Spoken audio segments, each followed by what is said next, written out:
Donald Trump is giving Republicans fits, and I'm not talking just about Ted Cruz and Marco Rubio.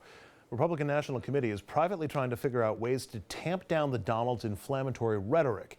The RNC's chief strategist, Sean Spicer, explained to Politico why the Donald needs the party, or why he hopes it does, which means he might have to listen to the party.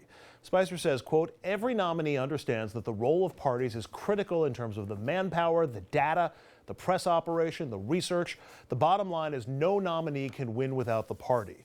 The politics are complicated, so are the policy differences between Trump and the GOP brass. If Trump takes the nomination, he'd be the first Republican in more than a generation who's at odds with the party platform on a whole range of issues. He's all over the place on health care, but he's clearly far left of the guys on the right and most of the Republican Party. It doesn't stop there. GOP wants to rein in entitlement spending. The Donald doesn't. The GOP wants to defund Planned Parenthood. The Donald has praised the place. The party is for more free trade. The Donald isn't, especially when the trading partner is China. And we could go on and on with a list of other policy differences between Trump and the rest of the party. Let me start with the first part of this, Bill, which is the GOP thinks that it can rein in Trump. Really? Yeah, I don't think so. In fact, I have a column coming out in Newsday tomorrow more about this exact same thing. If the party's in a really, really tough spot. If it embraces Donald Trump, it owns Donald Trump. And Donald Trump will forever change the brand of this party. I don't know what the party does, but in a few weeks we're all going to be getting people like me getting the bump on the shoulder, on the elbow, saying it's time to rally around the front runners, time to rally around Trump. A lot of us aren't going to do it because he'll change the party forever. This shows that the phony baloney notion that America was moving to the right isn't true. The Democratic Party is, if anything, visibly moving to the left on Hillary, and the most popular person in the Republican primaries is the most liberal. Say you what to that? I don't think it's a right-left thing. My objections with Trump is his mouth. My objection to Trump is that he says that a war hero is a loser for getting shot down, that he says he's going to torture the families of... That's not my point. My point is that if the Republican Party electorate was as right-wing as the Republican Party congressional delegation... Are you saying that liberals are putting Trump into the nomination? I'm saying within the they don't look like liberals to me. Within the spectrum of the Republican Party, it is the moderate to left wing of the Republican Party that's embracing Trump. Or is it just angry voters who don't care about his policies? It's angry voters. It's the free-floating range out in America right now where people want to flip over the table. So anger is more important than ideology? Anger is more important this year than ideology. For these voters, and it's you going don't to think spread. that's true? Then you make my point. And be careful on the Democratic side because this guy is dangerous. Bernie is dangerous? No, Andrew, Trump is dangerous. I don't even know why the party would do that type of interview with Politico and make those type. They have no control over Donald Trump. You think Donald Trump is going to listen to anything that the RNC has to say? Trump is going to say this: it's my way or the highway. You can let the door hit you on the way out. That's going to be his mentality. And every 4 years, I don't know why we have this conversation. The media, meaning all of us. We have this conversation about party platform. It's a joke. The party platform rarely represents what the candidate represents. And in this case, you can't even put up a party platform for Trump. We're starting to see, we saw yesterday 2 members of Congress actually endorse Trump, his first 2 elected official endorsements or congressional level endorsements. You think we see more of that in the coming weeks? Yes. Why? Yes, is it just trying to get on the bandwagon? Because everybody loves a winner. And that's why, the electorate on this issue and that issue. No. What it comes down to is Trump is perceived as a winner. And people want to be aligned with the winner. So if they don't agree with him on issue X or issue Y, they will adapt or just agree to disagree. Whether it's right or not, he's perceived as a winner. I told you guys on day one that he had a great shot at the nomination. I'm upping the ante. He has a great shot, and it scares me to death. He has a great shot at being your next president of the United States of America. Let's assume he is the Republican nominee, Richard. For months, I think a lot of Democrats have been saying, well, that's fantastic. That opens the door to Democrats winning the Senate, maybe even winning the House. What is the impact that Donald Trump has on down-ticket Republicans? Absolutely unknowable at this stage. It's absolutely unknowable. Keep one thing in mind. He's one major mistake away from dissolving like the Wicked Witch of the West. Aren't we all? I mean, because No, how many I'm not. How many mistakes? depends on the size and scope of your mistake. But how many quote-unquote mistakes has Donald Trump made so far, and nothing seems to have hurt him? You don't think attacking John McCain was a mistake? Apparently not.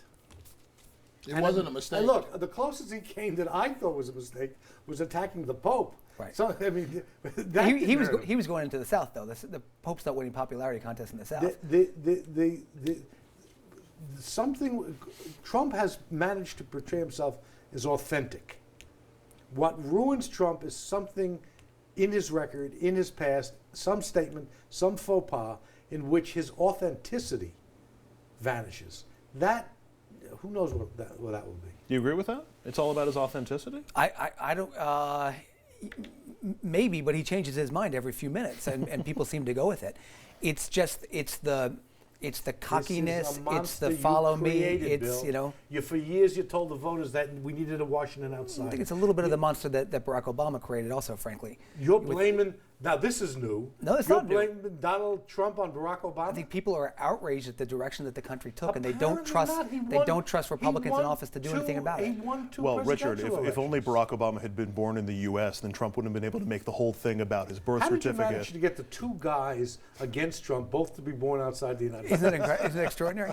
You know what's amazing though. But when you say like Trump doesn't make mistakes, I mean, Trump last week, and the Pope story kind of papered over it. Trump last week makes a statement that if he's elected president, we're really going to find out who did 9/11. We're really going to find out. It might be the Saudis. And it's like, that's a guy who's going to be the commander in chief that's going to say something like that. You don't think it could have been the Saudis? Could be no, I don't think it's the Saudis. I think it was Al Qaeda. Final question, and this is a pet theory that I've been noodling around for a little bit, but as Trump gains in popularity and looks like he's better positioned to win the Republican nomination, does that impact the Democratic race at all? Does that give more freedom to Democrats to go for Bernie Sanders? No, it scares. Voice of anger versus voice of anger, or because Hillary's numbers aren't as good? It means that you pick the one who's more likely to win.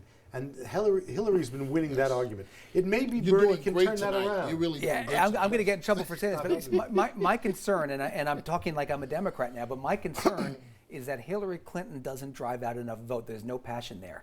And she doesn't drive out enough numbers. Trump's voters have passion. If he gets the nomination, he's going to be hard to beat. And so do Sanders. Trump, I mean, wouldn't that be fighting fire with fire? I think Sanders will be out. Trump will motivate Democratic voters. Yes. The first time he's the nominee, let's be honest. As soon as he gets the nominee, the folder with all the women is going to drop. I'm sure it's already being circulated, right? I don't think it hurts him. Okay, well, it depends on what he's done with some of these women that we don't know about yet. But believe me, the folder is there. So that's going to drop, right? I mean, let's be honest. He's got binders full of women. Yeah, binders. Let's be, while he was married the entire time. Mitt Romney had binders. So now he's the nominee, right? So then the media is going to be a lot tougher on him. Because all of that nonsense about I'd like to punch him in the face, you can't say that as the Republican nominee. Right. But apparently you can't. No. You can say that now because I'm in a mood to be honest. So I'm going to be honest tonight. Normally I wouldn't say this. Why do you think he's doing so well? He's doing so well because he's coming after the first black president. And when he says, let's take our country back, that's code talk for we gave the black guy a shot. Look at the state of America. I've got to fix this. Stick with dishonest. Stick with dishonest? Yeah. Last question for this segment. Richard, Donald Trump seems to be very good at finding a weakness or a controversy or something about his opponent and really hammering it. Right. Hillary has a lot of those things sticking out there. She's got a lot of targets for him to hit if he wants to. Any fear that Trump is entirely the wrong guy for Hillary to have to face in a general election? Hillary will handle Trump with dignity. In a way that nobody else has. Bernie has wonderful... But how do you handle Trump with dignity? You don't. You talk as though he isn't in the room. Yeah. And you go right to the voter. It's worth a shot. Dominic, is Hillary the wrong opponent for Trump from a Democratic standpoint? No, I don't know if there's somebody to handle a Trump. Look at what he did, Trump, to Bill Clinton. You thought Obama cut Bill Clinton off at the knees? Look at what Trump did to him. Which is why I'm asking about Hillary. And so the moment that Bill Clinton says, I'm going to go out there campaigning for my wife, Trump is going to go, let's talk about your women issue. And he did it effectively already. Sounds like you're making my argument for me, or that you're on my side. Well, yeah, but not Bernie Sanders. Forget that. The Democratic race is over. They already got their folders ready to go on Trump. It's going to be very interesting. Phil, I'll give you the last bite at the apple. Is Trump the wrong Republican for Hillary to face? I think he's the wrong Republican for Hillary to face. Yeah, I think he does, and I think He's the Trump, only Republican with a shot. And he has a shot because he attracts Democrats and independents. People like Cruz and Rubio have no base outside the hard right wing. I think Mark Rubio would win the presidency. This sounds like a debate tonight that I'm going to want to tune in for. I am going to tune in for it tonight. All right, up next, the battle to replace Antonin Scalia on the Supreme Court has turned into a game of political cat and mouse. Will President Obama come up with a plan to trap the Republicans? That's next.